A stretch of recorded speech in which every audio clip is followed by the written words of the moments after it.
Welcome to This Explainer. Today, we are setting the stage for a truly fascinating look into a really dangerous partnership happening right inside the human body. When we think about cardiovascular disease, we usually just picture cholesterol kind of clogging up a pipe. But actually, that's only half the story. There is a fatal synergy, a devastating team up between physical pressure and chemical particles that really drives heart disease. And understanding exactly how they work together is absolutely crucial to protecting your heart. So let's start right out of the gate by tackling a massive misconception. Is high blood pressure just a normal, totally harmless part of getting older? A lot of us just assume that as the years go by, our blood pressure naturally ticks up and, well, there's nothing to worry about. But the reality is, while blood pressure often does rise as we age, hypertension is neither an inevitable consequence of aging, nor is it harmless. It is a very active threat to your entire vascular system. And it's a threat that is alarmingly common. According to the American Heart Association, nearly half of all U.S. adults have high blood pressure. But here's the truly shocking reality. The CDC estimates that only about 1 in 4 U.S. adults with hypertension actually has it adequately controlled. Just 1 in 4. That leaves a massive portion of the population walking around with a dangerous amount of stress on their arteries. To understand why that lack of control is so incredibly dangerous, we have to look past the major heart attacks and strokes to uncover the unseen, silent danger happening inside our bodies every single day. Okay, let's move into section 1, the silent threat and the unseen danger. You see, hypertension doesn't just affect your large arteries. It absolutely wreaks havoc on the delicate, tiny blood vessels throughout your entire body. So the crucial point here is that uncontrolled pressure quietly damages some of your most vital organs. Over time, the constant, relentless pounding on these small vessels can lead to chronic kidney disease, vision impairment or even vision loss, vascular dementia and cognitive decline in the brain, and ultimately heart failure. What makes this whole thing so insidious is just how stealthy it is. This damage can occur silently for years, literally decades, before you ever feel a single symptom. You might feel perfectly fine, you might have plenty of energy, but feeling fine definitely does not mean your arteries are safe. The damage is cumulative, and it's happening quietly in the background. So how do we know if this silent damage is happening to us? Well, we have to understand the numbers. Which brings us to Section 2, Decoding BP and Understanding Those Numbers. Blood pressure, at its core, is simply the force exerted by blood against your artery walls. You always get 2 numbers. The top number is your systolic pressure. This measures the force inside your arteries when your heart actively contracts and pumps blood out. It basically tells us how hard the heart is working and how stiff your large arteries are. The bottom number is your diastolic pressure. This is the pressure remaining in your arteries when your heart relaxes and refills with blood between beats. It tells us about the resistance in your smaller arteries. You can have one normal number and one elevated number, but both provide incredibly valuable clues about what's going on with your cardiovascular health. Now, let's map these numbers to your actual risk. Normal is considered anything under 120 for systolic and under 80 for diastolic. And your risk actually continues to decline as you get lower into that healthy range. But look what happens when we hit stage 1 hypertension. That's a systolic of 130 to 139 or a diastolic of 80 to 89. At this stage, your long-term cardiovascular risk approximately doubles. Yep, doubles. And by the time you reach a hypertensive crisis, which is over 180 over 120, you need immediate medical evaluation. To really understand why those higher numbers are so dangerous, we have to look at the pipe itself. Healthy arteries are lined by this super thin, delicate layer of cells called the endothelium. The endothelium is amazing. It actually produces a molecule called nitric oxide, which tells your blood vessels to relax and stay nice and flexible.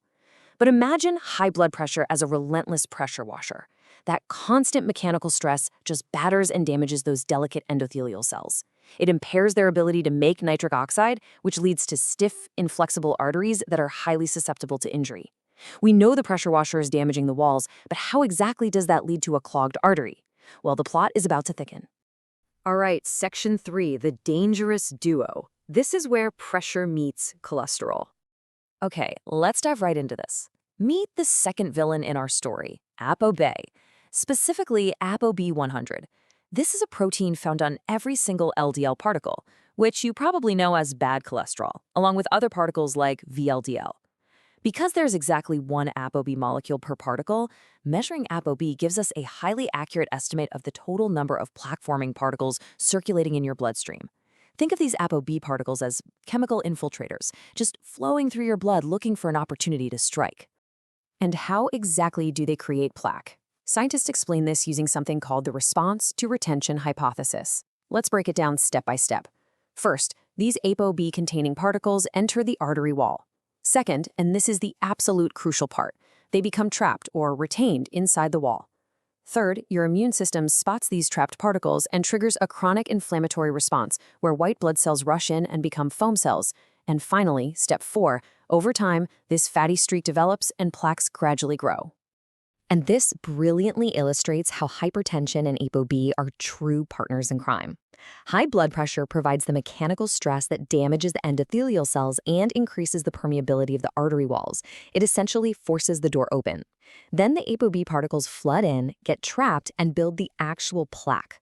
Hypertension doesn't just increase your risk of a sudden heart attack, it actively promotes and accelerates the retention of these particles over many, many years. They work together to build the disease. But hey, here is the fantastic news. Because this is a two-part problem, we have highly effective, scientifically proven ways to fight back on both fronts. Moving right along to section 4, protecting your heart health, and how we fight back. One of the absolute most effective non-drug interventions for lowering blood pressure is weight loss. And the math here is incredibly motivating. On average, you can expect roughly a 1 millimeter of mercury reduction in your systolic blood pressure for every kilogram, or about 2.2 pounds, of weight lost. Losing just 10 pounds can drop your pressure by 4 to 8 points. Losing 25 to 30 pounds, that could drop it by up to 25 points. And remember, even a 5-point reduction significantly lowers your overall cardiovascular risk. Beyond weight loss, we have other really powerful lifestyle tools.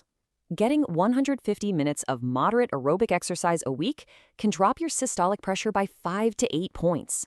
Stress management is huge too, because it lowers the adrenaline that naturally constricts your vessels. But look at this last point: treating obstructive sleep apnea. Research suggests that an astonishing 30 to 50% of people with hypertension also battle sleep apnea. Those repeated breathing interruptions during the night basically deprive you of oxygen and flood your system with adrenaline, which spikes your blood pressure. Getting that diagnosed and treated is an absolute game changer. Then we have the sheer power of food, specifically potassium. Now, we all know we should reduce our sodium since it makes us retain fluid, but potassium is like a natural vessel relaxer. It actively helps your kidneys excrete sodium and supports that healthy, flexible endothelium we talked about earlier.